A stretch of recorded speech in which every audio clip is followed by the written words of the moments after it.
Ketika kapal selam Nanggala 402 hilang tanpa signal radar untuk rescuer, para tim pencari dan penyelamat tidak bisa mendeteksinya. Kemungkinan terburuk kapal ini mati mesin, blackout, sehingga crack under pressure, terkoyak di bawah tekanan. Oh ya, tim lapangan Mahakarya telah berkontribusi banyak membantu Basarnas terus mencari lokasi kapal selam Nanggala. Setiap 2 jam saya mendapatkan laporan langsung setiap saat dengan harap-harap cemas. Putra bangsa terbaik dalam kapal selam tua harus dapat diselamatkan dan ditemukan. Akhirnya diketemukan. Kapal selam tersebut terbelah, crack di bawah tekanan. Innalillahi wa inna ilaihi rajiun. Gugur 53 kesatria laut dalam menjalankan tugas negara. Ini sebuah tamparan. Ini no joking, bukan barang candaan. Karena ada 2 hal langsung kita sebagai orang awam bertanya atas apa yang terjadi. Pertama adalah Panglima TNI dan Kasal mesti mengklarifikasi 2 hal: kelebihan muatan dan lokasi latihan. Jurnalis The Drive Thomas Newdick mengutip Combat Fleets of the World edisi tahun 93 yang mengatakan biasanya submarine tipe Nanggala berkapasitas hanya 34 personel. Kedua, Laut Utara Bali berkategori palung laut. Kedalamannya hingga 700 sampai 1300 meter. Semakin ke timur, semakin dalam. Arus bawah lautnya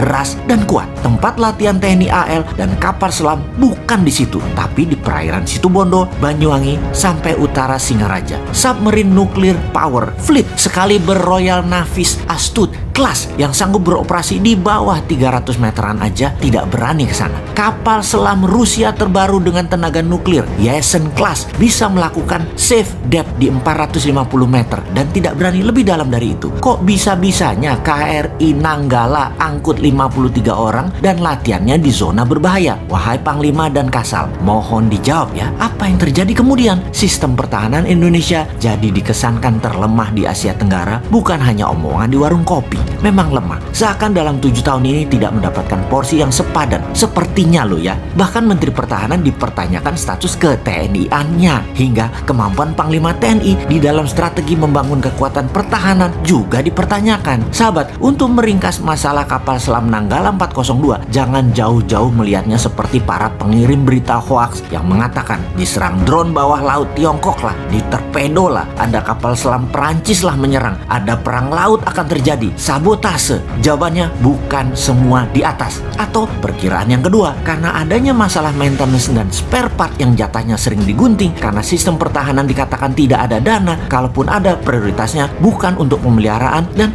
masalah lain lagi, yaitu sangat banyak dugaan korupsinya dalam urusan alat utama sistem pertahanan alutsista ini. Akibatnya Nanggala blackout, tak bisa baca arah, dan macam-macam yang berakibat kecelakaan tersebut. Jadi kalau diringkas dugaan kedua, lemahnya pertahanan kita karena unsur korupsi di departemen dan lembaga terkait, jadi semua ini ya harus dibongkar. Kesimpulan sepihak versi 2 adalah korupsi membunuh putra bangsa terbaik. Kedepan, kalau Anda benar-benar NKRI garis lurus wahai pejabat, tebas masalah korupsi itu. Kita kembali ke topik awal. Dunia pertahanan itu memang tidak ada wujud nyatanya, seakan-akan sepi terlihat. Baru dibutuhkan atau dianggap penting ketika kapal perang negara lain manuver masuk ke Indonesia. Di sana baru kita lihat apakah kita bisa antisipasi atau bahkan bisa menyerang balik, atau diam saja karena nggak bisa apa-apa. Misalnya Australia dari Port of Darwin mengirim jet tempurnya lewat Christmas Island menyerang Jakarta dalam 30 menit. Bisakah diintersep serangan tersebut? Malaysia dari Sarawak serang Balikpapan. Pangkalan mana yang bisa menghalangi serangan udara tersebut? Atau kota Medan diserang oleh Thailand. Pangkalan mana yang bisa menahannya? Jangan-jangan dalam waktu 2 jam setelah negara agresor berangkatkan pasukan tempurnya, kota yang ditarget tersebut rata tanah sebelum bisa diintersep oleh pasukan kita. Bayangkan, alat-alatnya tua semua, sisa-sisa orde baru pun masih ada. Maintenance perawatannya hanya gonta-ganti spare part yang selalu terlambat. Indonesia ini negara maritim, angkatan lautnya harusnya terkuat di dunia. Namun miris, pencurian hasil laut oleh negara lain masih terjadi di banyak laut di Indonesia. Puncaknya, kapal selam Nanggala 402 beserta kesatria lautnya gugur. Industrial military complex harusnya ada di Indonesia saat ini. Selain untuk secara fisik mengendalikan wilayah Indonesia, juga membuat efek gentar negara lain. Lalu sebagai syarat mutlak, semua harus diproduksi dalam negeri. Indonesia harus menambah kekuatan perang dan pertahanan, juga bentuk perang non-militer harus juga dikuatkan 10 kali lipat dari saat ini. Seperti informational warfare, trade warfare, biological warfare, digital IT warfare, dan banyak lagi bentuk perang modern harus kita kuatkan kalau Indonesia mau menjadi negara superpower. Itulah mengapa New Mind akan merubah Departemen Pertahanan menjadi Departemen Perang. Dari defense menjadi offense. Itu semua adalah kebijakan luar negeri, ofensif. Itulah sebabnya kalau sistem bernegaranya yang diagungkan adalah old mind yang hanya bisa berhutang, itu saja pikirannya. Itu old mind berpendapat, itu kuno. Membangun perlu dolar itu kuno. Membangun perlu asing itu kuno. Untung kalian punya ribuan buzzer yang dibayar miliaran. Jadi terlindungi semua ketidakmampuan banyak pejabat dengan narasi, dengan cerita sukses dan kesederhanaan. Kalau bernegara ala New Mind, maka printing money 100% dengan underlying military industrial complex pasti dilakukan.